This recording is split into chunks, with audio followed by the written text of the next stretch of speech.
이 권총의 위력은 다소 약하지만 소음기를 기본 장착하여 적을 저지할 수 있는 저지력이 강합니다. 또한 권총의 구매 비용을 세이브하는 데에도 적지 않은 역할을 합니다. 그리고 시그니처 액션으로 권총의 총알 구매 비용도 아낄 수가 있습니다. 이렇게 세이브한 코인은 업그레이드에 투자해 아군의 전투력을 높이는 데 일조할 수 있습니다. 루나는 위기의 순간에 레이나로 각성되어 일시적인 트랜스퍼 상태에 빠지게 되며 체력이 자연 회복됩니다. 이로 인해 근접전에서도 역전이 가능하므로 기동성을 가진 총기를 통해 접근전에서 적극적으로 나서도 좋겠습니다. 방탄 수리킷을 1개 정도 가지고 다닌다면 트랜스퍼 상태에서 적을 처치 후 새로 태어난 마음으로 전투에 다시 임할 수 있습니다. 차소희는 선두에서 적과 교전 중인 아군을 서포트하여 전투에 막대한 영향력을 발휘합니다. 시그니처 액션을 사용하여 아군의 체력을 치료하거나 팀원의 방탄판을 수리해줄 수 있으며 교전 중 탄약이 필요한 팀원에게 접근해 탄약 보충도 가능합니다. 뿐만 아니라 근접 교전 시 적 탐색 모드로 전환하여 가까운 엄폐물에 숨어있는 적의 위치를 노출시켜 보다 우세한 승리를 이끌 수 있습니다. 아군에게 저거넛이 있다면 저거넛 수리 지원을 통해 저거넛과 함께하는 전략에 더욱 강한 존재감을 드러낼 것입니다. 영식이는 전투에 직접적으로 참여하기보다 팀메이트들을 서포트하는 데 최적화되어 있습니다. 적을 조준하는 것만으로도 적의 위치를 아군에게 공유할 수 있으며 주위의 적을 찾아내는 시그니처 액션과 더불어 이는 모래폭풍이 부는 윈드팜 등의 레벨에서 효율적인 사용이 가능합니다. 또한 폭탄의 설치와 해체 실력이 아주 뛰어나므로 1라운드에서 빠른 설 등으로 적을 교란하거나 교전을 틈타 빠르게 해제해 승리할 수도 있습니다.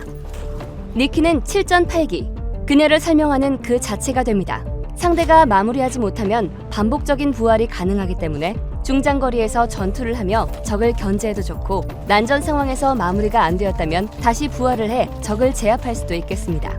이런 특성을 이용해 샌드백 특기와 더불어 돈을 많이 벌 수 있는 요원들 중 하나이기도 합니다. 또 라운드 시작 전에 시그니처를 사용해 코인을 늘릴 수 있으며 팀메이트에게 나눠주는 것도 좋겠습니다.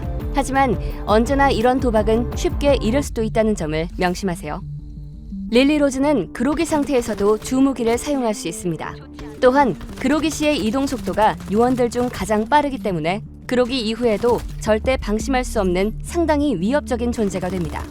더불어 그녀의 VIP 등급으로 인한 탄약 박앤세일은 탄약 확보에도 큰 도움이 됩니다. 이렇게 구매한 탄약은 팀메이트들에게도 나눠줄 수 있으며 화력에 도움이 될 수 있습니다.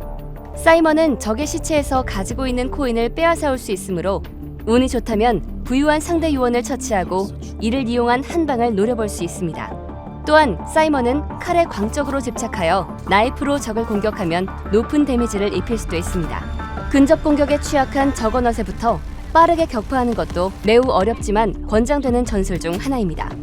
전공법보다는 교전 중인 적의 후미를 치는 기습작전으로 플레이가 가능합니다. 드미트리는 저격으로 특화된 요원 중 최고입니다. 조준 중에서도 스코프에서 눈을 떼지 않는 그의 스킬은 저격총을 사용할 수 있는 시기도 빠르기 때문에 적절한 사격 위치를 찾게 된다면 저격수를 두려워하는 적의 진출을 막기에도 적합합니다. 요원들이 마음 놓고 작전을 펼칠 수 있도록 명사수의 실력을 보여줄 수 있습니다. 전장 활용법입니다. 전장은 날씨와 파괴 가능한 물체들, 그리고 지형 지물의 변화 등에 의해 각각의 특성이 존재합니다. 날씨의 변화는 미니맵 우측 상단에 표시되는 날씨 아이콘으로 이번 라운드에 어떤 날씨가 동작할지 예상할 수 있습니다. 또 자기장이 있는 경우 자기장 밖에 설치를 해 적의 해제를 어렵게 하는 것도 전장에서 공통적으로 쓰이는 주요 전술 중 하나입니다. 점프, 파쿠르, 클라이밍하는 방법입니다.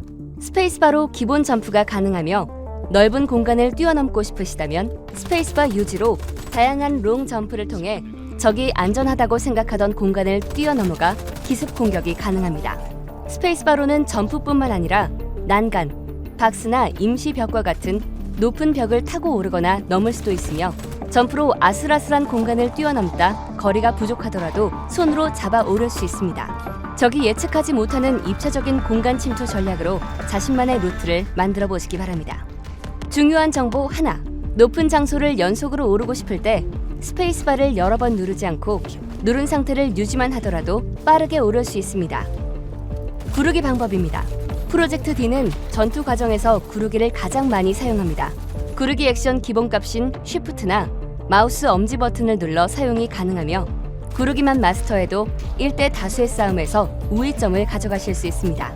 기본적으로 구르기는 정면을 바라보며 8방향으로 구르기가 가능합니다. 정면에 적을 봤다면 좌우 무빙을 통해 뱀처럼 움직이며 회피 접근해 근접 공격을 시도해 볼 수도 있습니다. 또한 뒤에서 기습하며 공격하는 적을 향해 구르며 회피하고 대응하는 공격, 언패물을 이용해 좌우측으로 구르며 피하거나 나가며 적을 기습하는 공격이 가능합니다. 구르기는 이뿐만 아니라 구르는 도중 무기 장전이나 앉기나 서기 상태로 자세 변경도 가능하며 먼 거리의 적을 저격하거나 가까이 붙은 적이 있으면 구르면서 회피하고 보조 무기나 다른 주 무기로 변경해 대응 사격하실 수 있습니다. 마지막으로 난간이나 건물 외벽 근처에서 구르기를 누른 상태로 유지하고 있다면 떨어지지 않고 매달리기 액션으로 연결되며 회피해서 매달리기 클라이밍 상태로 전환됩니다.